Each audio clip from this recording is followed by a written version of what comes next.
Capsule humaine, conscience humaine, bonne réflexion. Je suis propriétaire d'un voyagiste qui s'appelle Spiritour, qui est spécialisé dans les voyages de ressourcement. Notre mission, c'est de permettre à des individus de s'arrêter, de faire le point dans leur vie, de se ressourcer, puis de favoriser aussi la croissance personnelle et spirituelle. Je fais du coaching, de l'accompagnement, j'appelle ça de l'accompagnement stratégique. Et je travaille à mon compte pour Drive Leadership et Coaching. Je travaille aussi en collaboration avec une entreprise qui s'appelle le Centre de formation par l'action.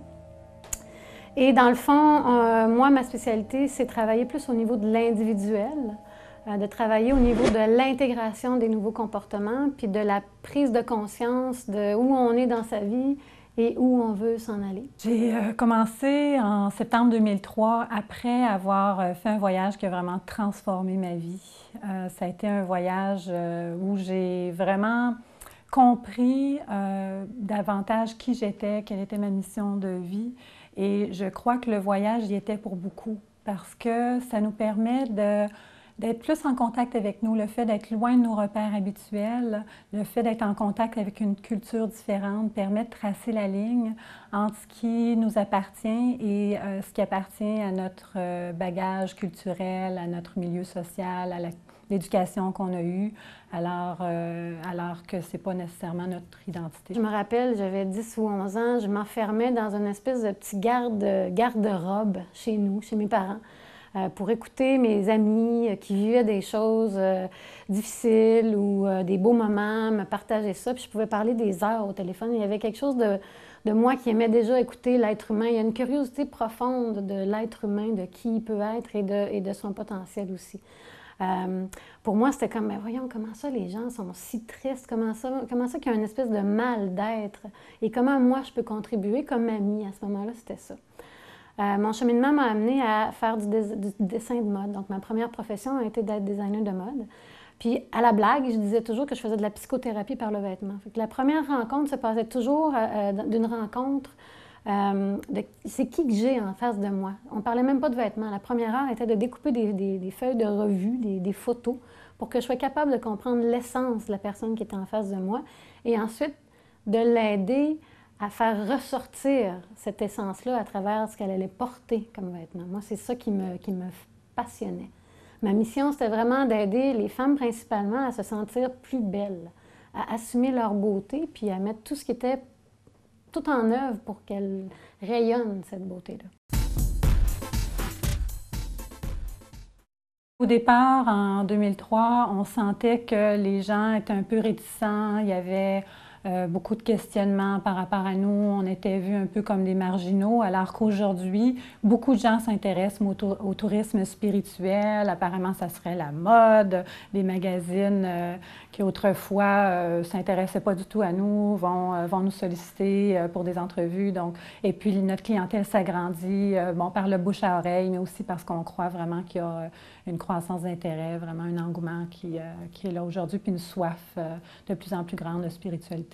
Pour moi, l'environnement est définitivement le reflet de l'intérieur.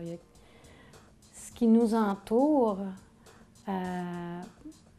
si on est en harmonie à l'intérieur, en général, je trouve que l'environnement va le refléter. Je crois que l'humain est intrinsèquement lié à l'environnement, à tous les êtres qui l'entourent.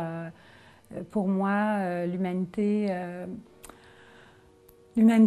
est une, dans le sens, je veux dire, on est des individus uniques, mais en même temps, on est tous reliés. Pour moi, si je m'éveille à mon énergie et à mon potentiel, et je deviens comme une espèce de petite boule d'énergie qui est capable de venir toucher les autres, puis tu sais, ça fait un effet de pouf, pouf, pouf de popcorn. Là, tu sais, moi, je m'éveille à mon potentiel, je réalise quelle énergie ou quelle... Je vais revenir à l'amour, parce que pour moi, c'est de l'amour. Je viens en contact avec l'amour que je porte. Bien, ça va faire éveiller l'amour dans l'autre personne d'une façon ou d'une autre, qui va faire éveiller l'amour dans une autre personne et vice-versa. Fait que pour moi, ça, si on s'éveille à cette énergie-là et à cet amour-là qu'on porte tous, ça contribue à créer une meilleure société. Tout ce que je vais faire a une conséquence sur l'environnement et sur les autres êtres qui habitent cette planète. Je trouve que dans la société occidentale, souvent, on a trop tendance à se replier sur soi-même puis à regarder ce qui se passe dans notre noyau puis dans notre cellule, mais sans avoir le regard qui continue à porter vers l'extérieur. Donc, ça fait beaucoup de monde en petits silos isolés, puis ça empêche la propagation, donc le rayonnement pour créer une société qui est meilleure. Quand je regarde, bon, c'est sûr qu'on a tendance à regarder la société asiatique comme étant une société qui détient une espèce de connaissances ancestrales. Je pense que malheureusement, c'est aussi en train de se perdre avec l'industrialisation, par exemple, de la Chine. Mais si on regarde les anciens Chinois ou les anciennes générations, par exemple, quand on regarde dans un parc à San Francisco, il y a plein de femmes asiatiques qui font leur tai chi le matin face au soleil. Il y en a plein. Et pour moi, on a à s'inspirer de, c'est pas la société, c'est peut-être plus une génération, mais on a à s'inspirer de ces gens-là qui sont encore en contact avec une espèce de connaissance ancestrale de moyens d'éveiller leur corps à leur énergie. Tu sais, ça, c'est vraiment quand ils font leur exercice là, dans un parc, ils sont en train d'éveiller leur corps à l'énergie qui circule en eux, en connexion avec l'astre, le soleil, pour être capable de sentir la vie qui circule en soi. C'est vraiment au sujet de la vie qui circule en soi. Si je suis capable de me rappeler que je suis en vie, puis que l'autre à côté de moi est en vie, bien, il y a un désir de vouloir que cette vie-là, elle prenne de l'expansion. Il y a un lien énorme. Il y a un lien énorme entre le fait que les gens voyagent plus aujourd'hui. Le voyage ouvre les yeux, ouvre l'esprit sur d'autres réalités. Ça permet vraiment de, non pas juste se reconnecter avec soi-même, mais se reconnecter avec l'humanité. Le fait de rencontrer d'autres cultures, bien, ça nous pacifie avec les autres cultures, puis ça va nous amener un jour, on n'aura pas le choix de serrer les coudes puis travailler ensemble, puis arrêter de se regarder les différences de religion ou les différences de race ou toutes les... Non, on est ensemble, puis on doit construire ensemble pour que le monde soit meilleur, pour que le monde soit plus uni. Je crois que la conscience humaine, c'est quelque chose qui n'a pas de temps. Donc, la conscience humaine, c'est pas quelque chose qui tient compte du passé, du présent ou du futur. Quand tu es en connexion avec toi-même, quand il y a une connexion vraiment solide qui s'installe ou qui veut s'installer du moins, le mouvement de vie, la vie qui cherche à s'épanouir, peut ramener des choses du passé pour les amener à la conscience humaine et les libérer. Je prends un exemple de cet été. Aux Îles-de-la-Madeleine, pendant un atelier qui s'appelle Leadership de vie et créativité, on joue avec le sable. On joue dans le sable, on joue sur les plages, on s'amuse avec ça. Et ça ramène des mémoires de notre enfance. Souvent, ça fait longtemps qu'on a toujours avec le sable. Quand les gens travaillent avec le sable, il revient à leur conscience, peut-être quelque chose du passé. Et souvent, ça permet de libérer des blessures.